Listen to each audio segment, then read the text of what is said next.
नमस्कार दोस्तों, मैं रत्नेश सर आप सबका स्टडी 90 में स्वागत करता हूं। और कैसे हैं आप सभी? उम्मीद करता हूं आप सभी स्वस्थ होंगे, जहां भी होंगे मस्त होंगे।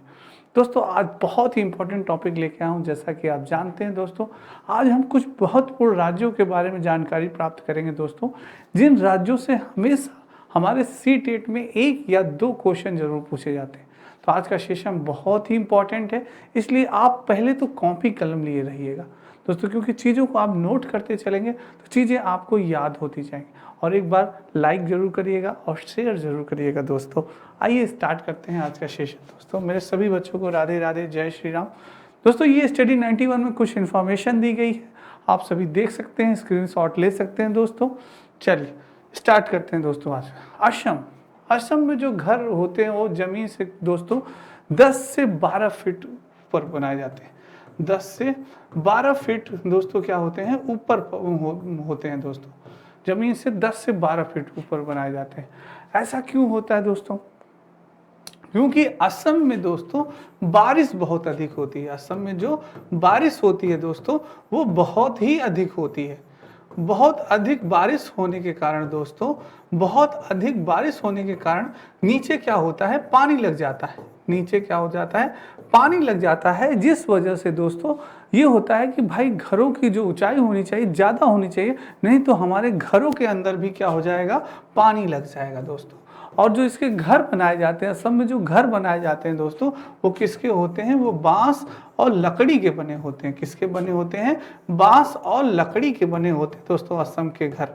याद रखिएगा, चीज़ें नोट करते चलिएगा आज मेरे साथ आप भी दोस्तों, तभी आपको याद होगा दोस्तों। कहा गया है, किसी कवि ने कहा है कि करत करत अभ्यास से जड़मति हो सुजान, रसरी आवत जात पे सिल पे पड़त निशान। दोस्तों जब पत्थर पर निशान पड़ जाता है बार बार अभ्यास करने से, इसीलिए मैं आपको कहता हूँ बार बार लिखिए। जितना आप लिखेंगे दोस्तों उतना चीज़ें आपको याद होगी। अब आप जान गए कि असम में जो घर से जो ज़मीन से कितने ऊंचाई पे होते हैं, 10 से 12 फीट ऊंचाई पे होते हैं। क्यों होते हैं? क्योंकि यहाँ पे बारिश बहुत ही अधिक होती है। और इनके घर जो बनाए जाते हैं वो किसके बनाए जाते हैं, वो बांस और लकड़ी के बनाए जाते हैं दोस्तों, जिसकी वजह से सरलता से नीचे से पानी चला जाए दोस्तों। चलिए ये आपने असम के बारे में थोड़ी सी जानकारी प्राप्त की, और जाइए आगे जानते हैं। असम में जो पुल होते हैं दोस्तों वो किसके बने होते हैं? आप जरा आंसर देने का प्रयास करिए। जो असम में पुल होते हैं वो किसके बने होते हैं? यहाँ के बाशों को, गरीबों को क्या कहा जाता है? जल्दी से सारे बच्चे आंसर देने का प्रयास करें। बहुत ही अच्छा दोस्तों, बहुत ही। चलिए दोस्तों, बहुत बढ़िया आंसर दे रहे हैं सारे बच्चे। जो यहाँ के पुल होते हैं जो असम में दोस्तों, वहाँ बांस और रस्सी के बने होते हैं। जो पुल बने होते हैं वो किसके बने होते हैं? बांस तथा रस्सी से पुल बने होते हैं दोस्तों, जिससे सरलता से बच्चे इन्हीं पुल को पार करके बच्चे कहाँ जाते हैं, बच्चे स्कूल जाते हैं दोस्तों। लोग यानी इस नदी से उस नदी पार होते हैं। जो कि पुल जो बने होते हैं वो किसके होते हैं? बांस तथा रस्सी के बने होते हैं। इन बांस को जो गरीबों का क्या कहते हैं दोस्तों, इसकी बहुत अच्छा क्वेश्चन है, वेरी इंपॉर्टेंट, कि इनको दोस्तों जो ये बांस होता है इससे गरीबों का क्या कहा जाता है दोस्तों? बहुत इंपॉर्टेंट है, पूछा जाता है। सारे बच्चे जल्दी से आंसर दें दोस्तों, क्या कहा जाता है? बांसों को गरीबों का असम में दोस्तों क्या कहा जाता है? असम में बांसों को गरीबों का टिम्बर कहा जाता है दोस्तों। क्या कहा जाता है? टिम्बर कहा जाता है दोस्तों। असम में बांस बहुत इंपॉर्टेंट होते हैं। आपने देखा कि बांसों से हम घर का निर्माण करते हैं, बांसों से ही हम दोस्तों किसका, पुल का निर्माण करते हैं दोस्तों। लकड़ी और बांस दोस्तों, लकड़ी और बांस दोनों का बहुत ही ज़्यादा इम्पोर्टेंस होता है हमारे असम में। इसीलिए दोस्तों बांसों को गरीबों का टिम्बर कहा जाता है दोस्तों। बांसों के का इम्पोर्टेंस असम में आप पूछिए दोस्तों। यहाँ पे आपने देखा होगा यूपी में बांस उतना ज़्यादा इम्पोर्टेंट नहीं होता जितना असम में दोस्तों बहुत ही ज़्यादा इम्पोर्टेंस होता है बांस का। ठीक है, तो ये चीज़ थी दोस्तों, ये जानकारियाँ थे, स्क्रीनशॉट आप ले लीजिएगा। चलिए नेक्स्ट चलते हैं दोस्तों, अबू धाबी के बारे में जानते हैं। अबू धाबी यह देश रेगिस्तान में है। यहाँ की स्थानीय भाषा दो, यह देश कहाँ में होता है और यहाँ की स्थानीय भाषा क्या होती है? जल्दी से आप भी दोस्तों आंसर देने का प्रयास करें अबू धाबी के बारे में दोस्तों। चलिए दोस्तों, जो अबू धाबी है ये रेगिस्तान में होता है। कहाँ पे? रेगिस्तानी इलाका माना जाता है दोस्तों। कैसा? रेगिस्तानी इलाका माना जाता है। रेगिस्तान दोस्तों बालू बालू ही होते हैं। और जो यहाँ की जो स्थानीय भाषा होती है वो क्या होती है? अरबी होती है। यहाँ की जो स्थानीय भाषा है क्या है? इसकी स्थानीय भाषा अरबी है। कुछ बच्चे आंसर दे रहे हैं, बहुत ही अच्छा आंसर दिया आपने कि यहाँ देश जो है वो रेगिस्तानी है दोस्तों। यहाँ की स्थानीय भाषा क्या है? अबू धाबी की अरबी है। दोस्तों अबू धाबी में वर्षा बहुत ही कम होती है। वर्षा बहुत कम होती है। वर्षा बहुत कम होती है दोस्तों, बहुत कम होती है, जिस कारण से यहाँ की जो रेतीले ज़मीन के नीचे होता है, यहाँ का पेड़ दोस्तों, नचीले ज़मीन से क्या होते हैं? तेल होते हैं दोस्तों। जो नचीले ज़मीन होते हैं उसके रतीले ज़मीन के नीचे यहाँ पे क्या होते हैं? तेल पाए जाते हैं। और यहाँ पे दोस्तों वर्षा बहुत ही कम होती है। यहाँ पे वर्षा जो होती है वो बहुत कम होती है। यहाँ वर्षा का पेड़ अधिक मात्रा में दिखाई देता है क्योंकि ये पेड़ रेगिस्तानी इलाके में पाए जाते हैं दोस्तों। यहाँ रेतीली ज़मीन के नीचे क्या होता है? तेल होता है। और यहाँ पे दोस्तों किसका? खजूर का पेड़ दोस्तों। यहाँ पे यानी कि आपका खजूर का पेड़ दोस्तों बहुत ही अधिक मिलता है। किसका? खजूर का पेड़। आपने देखा होगा ना दोस्तों, क्योंकि वर्षा कम होती है, खजूर का पेड़ बहुत ही बड़ा होता है। खजूर का पेड़ बहुत ही लंबा होता है दोस्तों। आपने देखा होगा खजूर का पेड़ इस प्रकार से होता है, थोड़ा सा आपने देखा होगा ना, खजूर का पेड़ बहुत ही लंबा होता है और ऐसे ताड़ लगे होते हैं दोस्तों उसमें। खजूर का पेड़ हाइट काफ़ी अच्छी होती है। तो अबू धाबी में दोस्तों खजूर का पेड़ बहुत ही देखने को हमें मिलता है क्योंकि यहाँ पे वर्षा भी बहुत कम होती है। इसलिए दोस्तों तेल की कीमत यहाँ पे बहुत ही कम है, बल्कि पानी की कीमत जो है वो अबू धाबी में बहुत ही अधिक मानी जाती है दोस्तों। तेल दोस्तों वहाँ पे कम कीमती है, पानी अधिक कीमती है क्योंकि वहाँ पानी की मात्रा बहुत ही कम है और तेल की मात्रा पर्याप्त है दोस्तों। ठीक है, नेक्स्ट चलते हैं दोस्तों कि अबू धाबी की करेंसी क्या है? जल्दी से आंसर देने का। अबू धाबी में रेत में पाए जाते हैं। भारतीय समय कितने मिनट आगे है? जल्दी से बताएं दोस्तों। बहुत ही बढ़िया दोस्तों, चलिए जल्दी से बताएं दोस्तों। बहुत बढ़िया। अबू धाबी की जो करेंसी होती है दोस्तों वो क्या होती है? अबू धाबी की करेंसी होती है दिरहम। क्या होती है दोस्तों? दिरहम होती है। दिरहम होती है इसकी करेंसी। और दोस्तों अबू धाबी में रेत के टीले और क्या पाए जाते हैं? रेत के पहाड़ पाए जाते हैं। टीले और पहाड़ पाए जाते हैं आपके अबू धाबी में दोस्तों। रेत के इतनी दोस्तों रेत होती है वहाँ पे कि वहाँ पे अबू धाबी में उसके टीले, रेत के टीले लग जाते हैं, रेत के पहाड़ बन जाते हैं दोस्तों। इतने ज़्यादा रेत होती है वहाँ पे। ठीक है, और अबू धाबी में भारतीय समय कितना मिनट आगे है दोस्तों? 1.5 घंटा, 1.30 मिनट आगे है।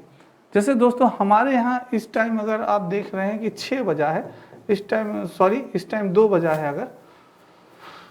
अगर 2 बजा है दोस्तों हमारे टाइम में, तो अबू धाबी में कितना बजेगा? अबू धाबी में आपका 1.5 घंटा अधिक, क्या है? 1.5 मिनट आगे, 1.5 घंटा अधिक कर दीजिए तो 2 1 3 यानी 3.5 हो रहा होगा अबू धाबी में। यहाँ इंडिया में अगर दोस्तों, इंडिया में कितना हो रहा है? इंडिया में अगर 2 बज रहा है तो अबू धाबी में कितना बजेगा? 3.5 बजेगा। ये चीज़ है दोस्तों, याद रखिए। अबू धाबी में करेंसी दिरहम होती है।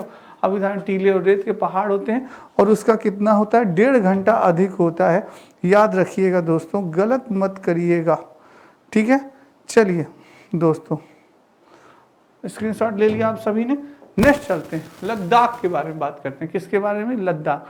दोस्तों लद्दाख को पहुंचने के लिए हमें क्या? जम्मू कश्मीर को प्रारंभ करना पड़ेगा। किसको?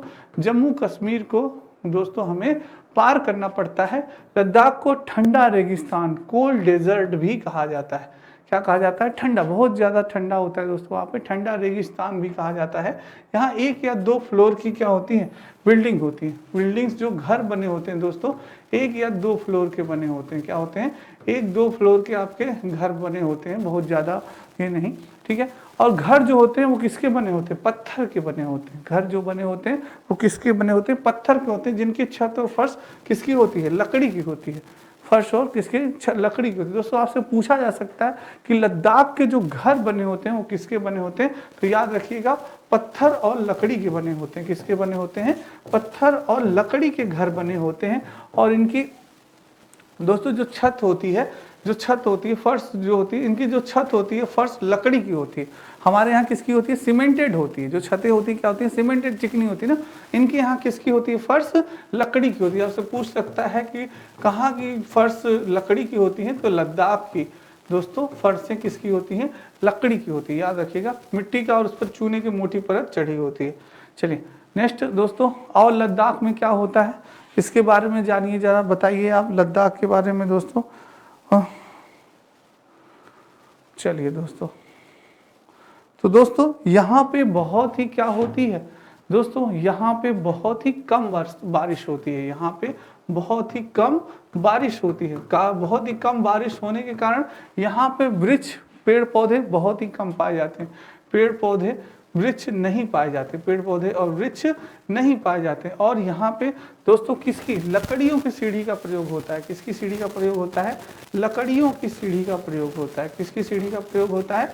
लकड़ियों की सीढ़ी का प्रयोग होता है। छत को मजबूत बनाने में आपका क्या मदद करता है दोस्तों? छत को, चलिए दोस्तों, छत को मजबूत, मोटे पेड़ का तना, मोटे पेड़ का तना दोस्तों, मोटे पेड़ का तना, मोटे पेड़ का तना छत को मजबूत बनाने में मदद करता है आपका दोस्तों। तो ये चीज़ है दोस्तों। यहाँ पे बहुत ही ज़्यादा कम बारिश होती है और यहाँ पेड़ पौधे नहीं होते, और यहाँ पे दोस्तों क्या? लकड़ियों की सीढ़ी का प्रयोग किया जाता है, और मोटे पेड़ का तना छत को मजबूत बनाने में मदद करती है। ये पॉइंट से दोस्तों कुछ आप याद रखिएगा, आप भी लिखते चलिएगा दोस्तों, तो आपको याद होगा कि भाई किसकी बात हो रही है? लद्दाख की बात हो रही है। किसकी बात हो रही है?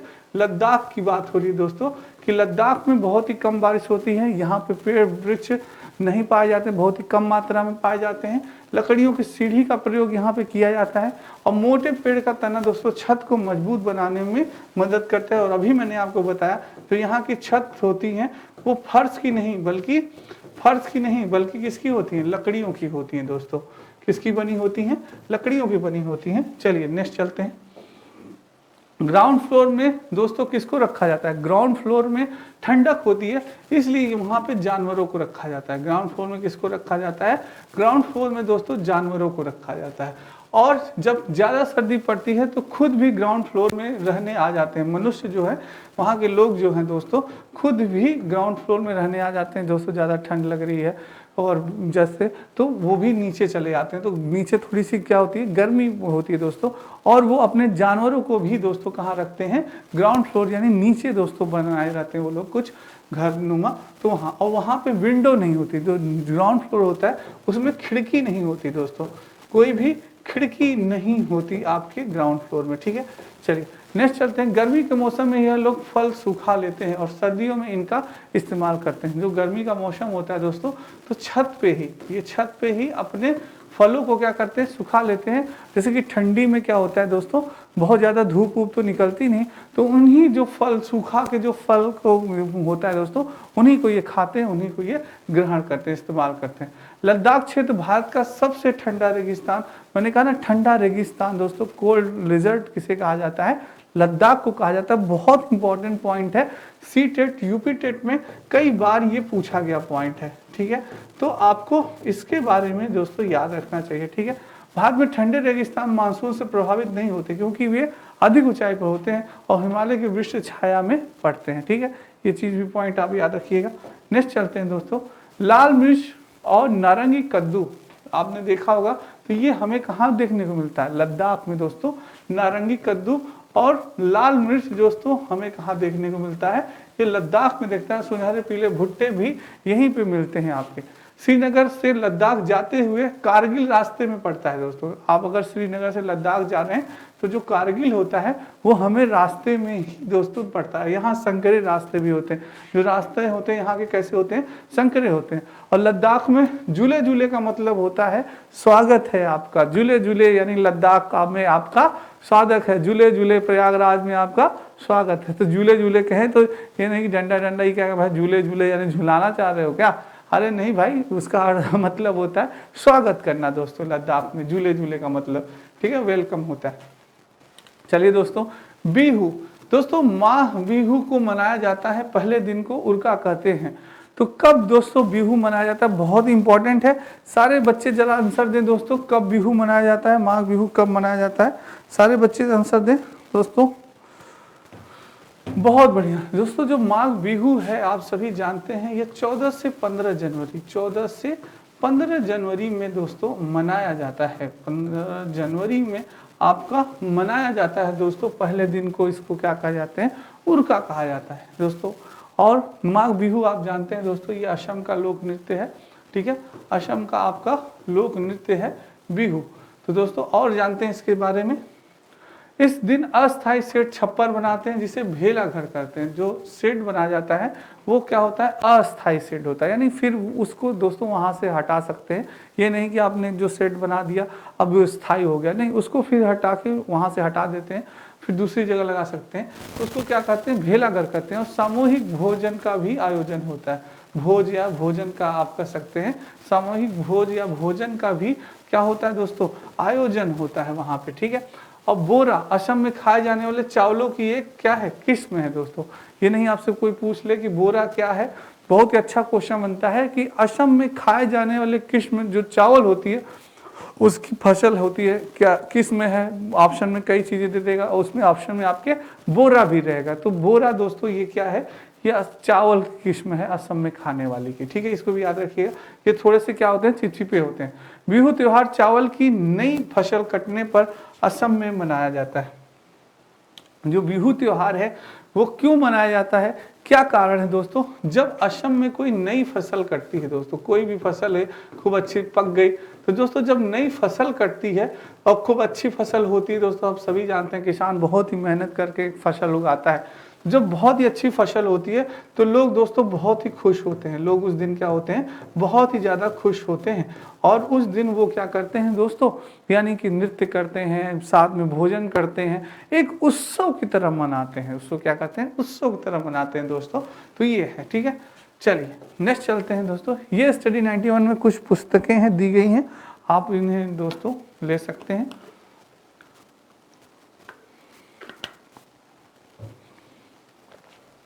चलिए दोस्तों, भेला घर घास और बांस से बनाया जाता है। जो भेला घर होता है दोस्तों, घास और बांस से बनाया जाता है आपका भेला। ताव कढ़ाई की आग पर रखकर उसमें पानी उबालेंगे और भीगे हुए चावलों से भरी हुई कढ़ाई उस पर रख देते हैं। क्या करते हैं, रख देंगे तथा उसे केले के पत्तों से ढक देते हैं। थोड़ी देर बाद क्या हो जाता है, आपका चावल तैयार हो जाता है दोस्तों। इसी प्रकार से आपका वो तैयार होता है। औरतें पीले रंग के कपड़े पहनती हैं और लड़कियां रंग बिरंगी क्या, मेखला चादर पहनती हैं दोस्तों। औरतें क्या पीले रंग के कपड़े पहनती हैं और लड़कियां क्या करती हैं, वो रंग बिरंगी मेखला चादर पहनती हैं। आपके उस दिन बिहू के जो नृत्य होता है, बिहू जो त्यौहार मनाया जाता है उस दिन दोस्तों बहुत ही अच्छा त्यौहार मनाया जाता है। कभी आपको मौका मिले, समय मिले तो जाइए, ठीक है। चलिए नेक्स्ट चलते हैं दोस्तों। केरल दोस्तों सबसे अधिक साक्षर राज्य, आप कह सकते हैं सबसे अधिक साक्षर राज्य जो है हमारा क्या है, केरल है। अधिक साक्षर राज्य और सबसे अधिक पुरुष साक्षर, महिला साक्षर भी हमारे किसमें है, केरल में ही पाए जाते हैं। बहुत शिक्षित राज्य माना जाता है दोस्तों। तो केरल के बारे में जानते हैं कि केरल में जो टेपियोका होती है दोस्तों, क्या होता है, टेपियोका। आपने नाम पहली बार, जिन बच्चों पढ़ रहे हैं वो तो पहली बार सुने, और जो बच्चों पढ़े हैं वो तो उनकी बात अलग है।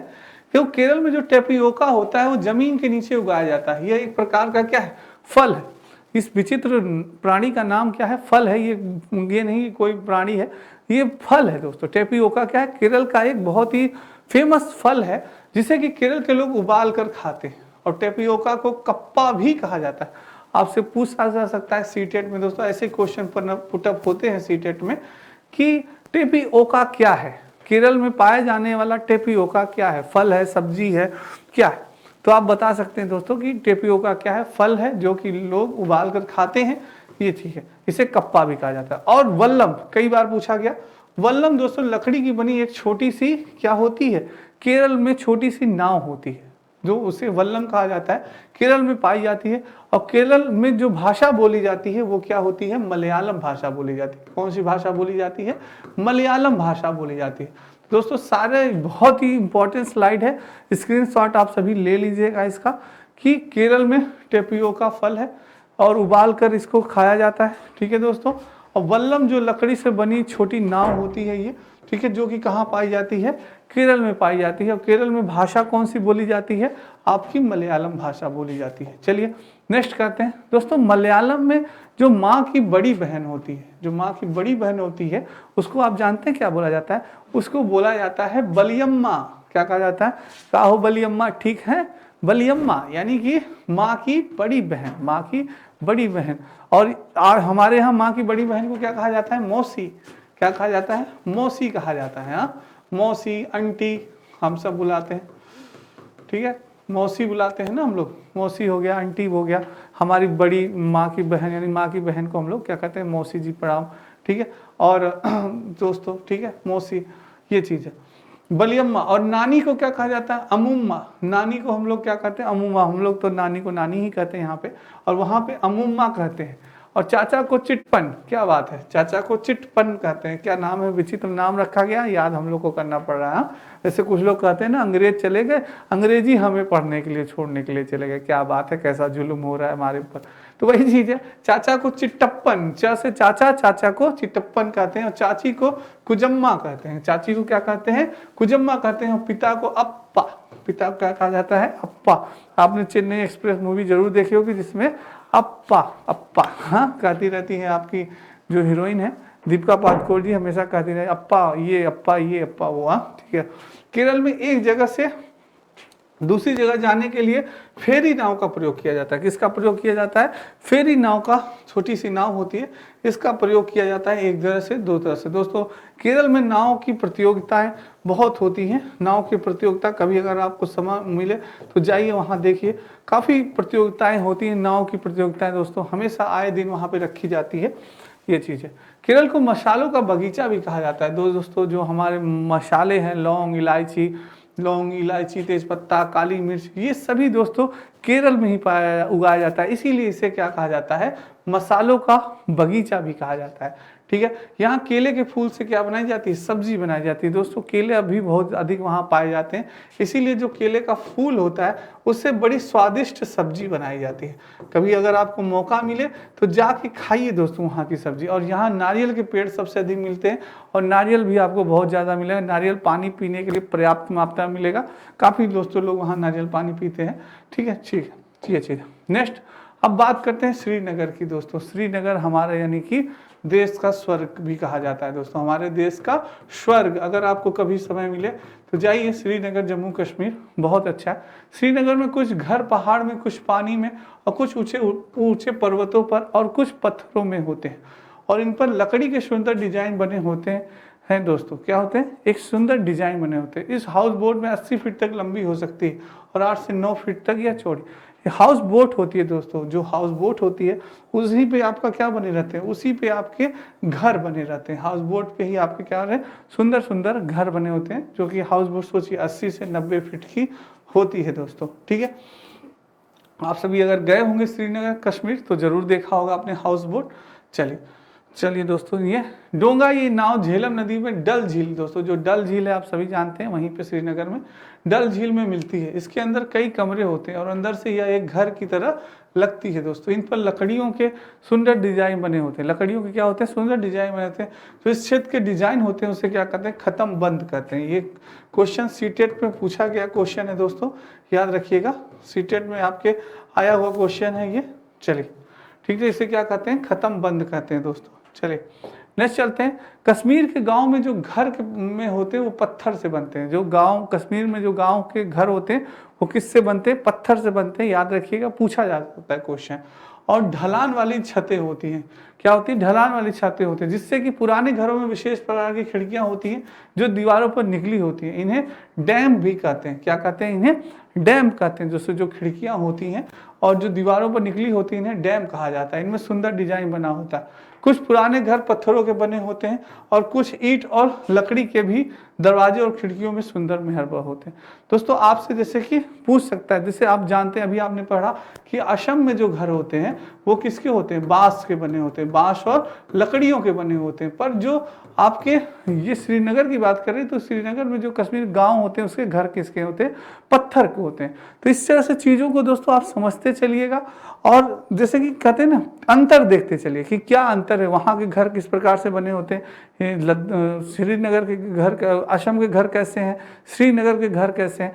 तो ये अंतर आप लिखते चलेंगे, अपनी एक शॉर्ट्स नोट्स बनाते चलेंगे दोस्तों, तो वो आपके लिए बहुत ही सफिशियंट होगी, बहुत अच्छी होगी। ठीक है, चलिए नेक्स्ट चलते हैं। शिकारा नाव या पर्यटकों को आकर्षित करती है। जो शिकारा नाव होती है दोस्तों, ये हमारे पर्यटकों को बहुत ही ज़्यादा आकर्षित किया है। कश्मीर में सरसों के तेल में मछली को पका कर खाया जाता है, गोवा में नारियल के तेल में। कश्मीर में जो सबसे अच्छी डिश मानी जाती है दोस्तों, सरसों के तेल में मछली को अच्छे से पकाते हैं और वहाँ पे अच्छे से मज़े से खाते हैं दोस्तों। तो वो चीज़ है, बहुत अच्छी डिश मानी जाती है। कहवा कश्मीर की एक खास किस्म की क्या है, चाय है दोस्तों। उर्दू डोंगरी कश्मीर की भाषा है। चलिए नेक्स्ट दोस्तों, ये दोस्तों आपकी मॉडर्न हिस्ट्री आधुनिक इतिहास इंडिविजुअल बैच है नितिन सर के द्वारा, और फर्स्ट 100 दोस्तों कूपन कोड है, 300 ऑफ है। बहुत ही अच्छी जानकारी दी गई है, आप देख सकते हैं दोस्तों। और ये आपके ई नोट्स है दोस्तों, आप सभी ले सकते हैं। चलिए स्क्रीनशॉट ले लीजिए दोस्तों, बहुत ही इंपॉर्टेंट है आपके लिए। तो दोस्तों उम्मीद करता हूँ आज की क्लास आपको बहुत ही अच्छी लगी होगी। कल दोस्तों इसी से संबंधित कुछ प्रश्न होंगे, उस पर डिस्कस होगा। बहुत इंपॉर्टेंट क्लास है दोस्तों। तो दोस्तों एक बार शेयर और लाइक ज़रूर करिएगा। आज के लिए इतना ही, कल फिर मिलेंगे बहुत इंपॉर्टेंट क्लास के साथ। राधे राधे, जय श्री कृष्ण और जय हिंद दोस्तों।